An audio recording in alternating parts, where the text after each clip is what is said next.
गिबिसिनथारावनो आङो जोंनि बिफा इसोर बासायगिरि जिसु ख्रिस्ट'खौनो आङो हाजासे हामबाय होदों। बेबायदि मोजां सम आरो मोजां खाबु होनायनि थाखाय। बेनि अननायावनो जोङो दिनै थांनानै दङ आरो बियो जोंनो बेबायदि अननायखौ होबाय थानायनि थाखाय आङो हामबाय होदों। लोगोसे नैथियाव जायफ्रा आंनि भिडिअ'खौ नायदों आरो जायफ्रा आंनि बे भिडिअ'खौ नायलांगोन नोंथांमोन बयनिसिमबो आंनिफ्राय हामबाय होनाय जासिहरनाय थाबाय। भिडिअ'खौ जोबजासिम नायनो थाखाय खावलायनाय जाबाय। दिनै जों बे भिडिअ'आव नुजाहोजानाय 20 बालाब 11निफ्राय जोङो नायलांगोन। नुजाहोजानायनि 20 बालाबाव थानाय 11 सारिनिफ्राय जोङो एसे नायलांगोन। दा बेवहाय जोबनाय बिसार बेनि सायाव जोङो नायनाय जागोन। एबा बे बिसारखौ फाइनाल जाजमेन्ट एबा वाइट थ्रन जाजमेन्ट एबा गुफुर सिंहासननि बिसार होननानै बुंनाय जादों। गिबियावनो बे बाथ्राखौ रोखा जादि पापीफ्रा बुहुमाव थैखांनायनि उनाव नोरक रायजोआव थायो एबा पापीफ्रा जायहा पाप मावनानै थैलांदों बिसोरो नोरक रायजोआव थायो। पापीफ्रा नोरक रायजोआव थायो। बिसोरखौ इसोरा जोबथायाव बिसार खालामनानै अरायनि थाखाय नोरकआव गारसोमफिनगोन। बे बाथ्राखौ रोखा जा। जायफोरा जिसुखौ नाजावालासिनो आरो नाजावनानैबो पाप मावनानै नोरक रायजोआव थाहैदों बिसोरनि थाखाय बे बिसारा जागोन। आरो बे बिसाराव बिसोरो जेनबावगोन मानोना बिसोरो गोथै नोरक रायजोनि सुबुंफोरखा। अब्लाबो बिसोरखौ जोबथा सिंहासननि सिगाङाव गसंहोना बिसार खालामनाय जागोन। बे बिसारा गासै गेदेर उन्दै नोरक रायजोआव थैनानै थांनायफोरनि बिसार आरो बिसोरो बे बिसाराव माब्लाबाबो देरहाया। बे बाथ्राखौ रोखा जादि बिसोरो बे बिसाराव माब्लाबाबो देरहाया। बेनिखायनो साबसिनै बुजिनो थाखाय आङो बाइबेल सिरि फरायनानै लानि। आङो खावलायदों स्क्रिनाव होनाय बाइबेल सिरिखौ नोंथांमोन बयबो मोजाङै नायलांफागोन। गोथार बाइबेल बिजाबनि नुजाहोजानाय 20 बालाबनि 12 सारिनिफ्राय बेबायदि लिरनाय दङ। 12 सारियाव बेबायदि लिरनाय दं।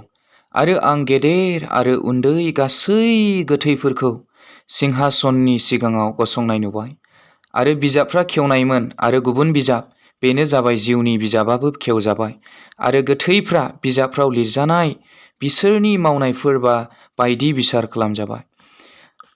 दानिया आङो नोंथांमोनखौ बे गोथां गाबनि आन्डारलाइन होनायखौ मोजाङै नायनो थाखाय खावलायहरनाय जाबाय।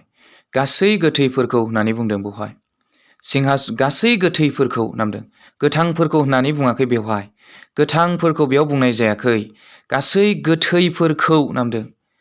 गोथै माने जाया नोरक रायजोआव जोबस्रांहैखानाय थैहैखानाय बिसोरखौसो बुंनाय जादों। बिनि उनावबो बुंदों गोथैफ्रा बिजाबफ्राव लिरजानाय बिसोरनि मावनायफोर बायदि बिसार खालामजाबाय ना। गोथैफ्रा होननानै बुंदों बिजाबफ्राव लिरजानाय बिसोरनि मावनायफोर बायदि बिसार खालामजाबाय। दानिया जों 14 सारिखौ फरायनानै बुजिनानै लानि। अब्ला थैनाय आरो फाथालफुरिया अरनि बिलोआव गारसनजाबाय। बे नैथि थैनाय अरनि बिलो आरो जायनि मुङा जिउनि बिजाबाव गैयामोन बिसोर अरनि बिलोआव गारसनजाबाय। बेवहाय बुंदों अब्ला थैनायफोरा मा जाबायनो अरनि बिलोआव गारसनजाबाय होननानै बुंदों। बे गोथैफ्रा अरनि बिलोआव गारसनजाबाय होनदों। बे नैथि थैनाय अरनि बिलो आरो जायनि मुङा जिउनि बिजाबाव गैयामोन बिसोर अरनि बिलोआव गारसनजाबाय। जायनि मुङा जिउनि बिजाबाव गैयामोन बिसोर अरनि बिलोआव गारसनजाबाय। खनसे बुंनानै होनो हास्थायबावदों जायफोरा जिसुखौ नाजावालासिनो आरो नाजावनानैबो पाप मावनानै नोरक रायजोआव थाहैदों बिसोरनि थाखाय बे बिसारा जागोन। आरो बे बिसाराव बिसोरो जेनबावगोन मानोना बिसोरो गोथै नोरक रायजोनि सुबुंफोरखा। अब्लाबो बिसोरखौ जोबथा गसंहोना बिसार खालामनाय जागोन। बे बिसारा गासै गेदेर उन्दै नोरक रायजोआव थैनानै थांनायफोरनि बिसार आरो बिसोरो बे बिसाराव माब्लाबाबो देरहासार जाया। दानिया जों मिथिनानै लानि बे बिसारालाय माब्ला जागोन बेखौ जोङो मिथिनानै लानि। दानिया बे बिसारा माब्ला जागोन बेखौ बुजिनो थाखाय आंनि बे बुंनाय रावफोरखौ जोबोद गोसो होनानै मोजाङै खोनासंनो थाखाय खावलायनाय जाबाय। नङाब्ला बुजिनाय नङा। बे बाथ्राखौ जों बयबो मिथिगौदि रेपसारा सानसे नङा सानसे जाथारगोन होननानै।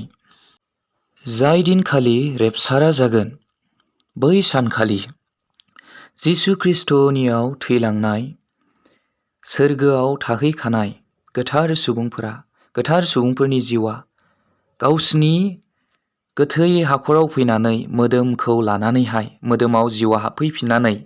जिउआ मोदोमाव हाबफैफिननानै बिसोरो बिरखोफिननानै जोमैयाव फोरबोखौ लोगो लानो लांखोजागोन। आरोबाव जिसु खृष्टजों सायख'जानाय गोथार जिसु खृष्टनि फोथायारिफ्रा बेबायदिनो जिसु खृष्टखौ लोगो लानो थाखाय जोमैयाव लांखोजागोन। आरो बिसोरो जिसु खृष्टजों लोगोसे सोरगो रायजोआवहाय जयैनो हाबहैगोन।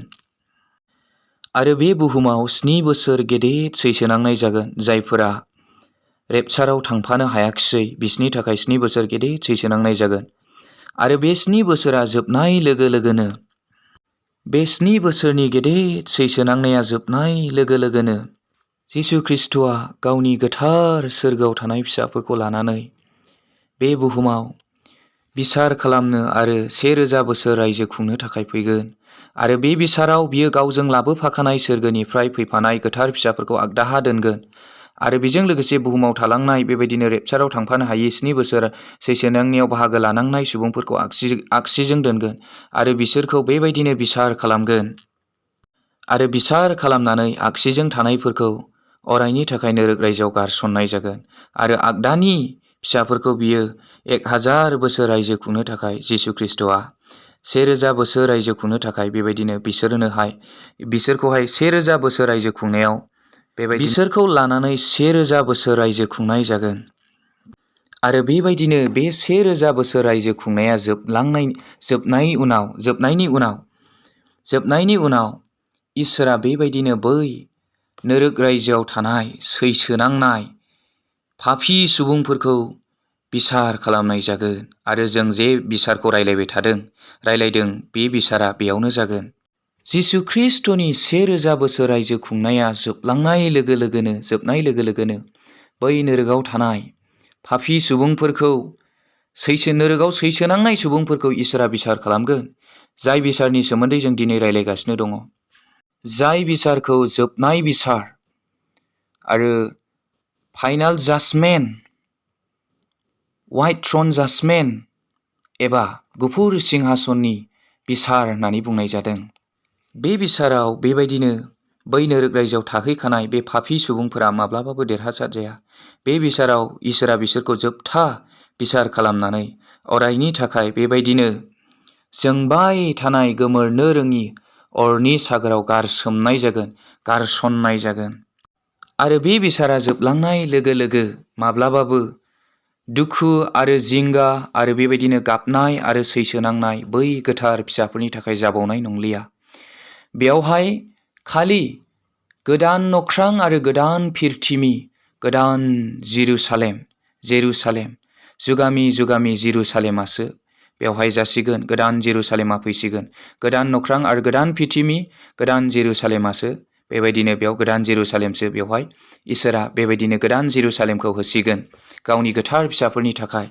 बे भिडिअ'खौ बुजियाखैब्ला नोंथांखौ बे भिडिअ'खौ खनले नायफिनबाय थानो थाखाय खावलायनाय जाबाय। आरो जोबोद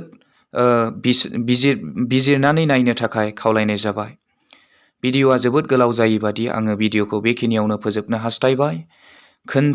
बेबायदिनो खोन्थाग्रा आरो खोनासंग्रानि सायाव थानानै इसोरा जोबनो गैयै गेदेरथार आशीर्बाद होथोंसै। आङो बे फोरबो जिसु खृष्टखौनो जोबनायाव हामबाय होनानै बे भिडिअ'खौ बेयावनो फोजोबनाय जाबाय। गोजोन्थों।